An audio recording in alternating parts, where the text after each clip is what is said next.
अगली खबर मुफ्ती सलमान अजहरी से जुड़ी हुई। जूनागढ़ में मुफ्ती सलमान अजहरी को कुछ शर्तों के साथ कोर्ट ने जमानत दे दी है।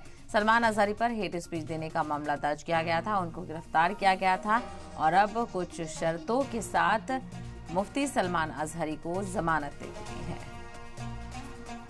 तो आपको बताते चले ये मामला काफी तूल पकड़ता हुआ नजर आ रहा था। इसको लेकर काफी प्रोटेस्ट भी किया गया और मुफ्ती सलमान अजहरी को रिहा करने का मुतालबा भी एहतजाज करके किया गया था।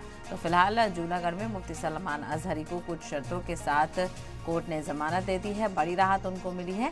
हालांकि आपको ये भी बताते चले कि सलमान अजहरी पर हेट स्पीच देने का मामला दर्ज किया गया था, जिसके बाद उनको गिरफ्तार किया गया और इस मामले को लेकर काफ़ी हलचल भी देखने को मिली थी। लोगों ने बड़े पैमाने पर एहतजाज किया, सलमान अजहरी को रिहा करने का मुतालबा किया गया और उनकी हिमायत में नारे लगाए गए। तो वहीं बिलाखिर कहा जा रहा है कि कुछ शर्तों के साथ उनको जमानत दे दी गई है और उन पर हेट स्पीच का मामला दर्ज था।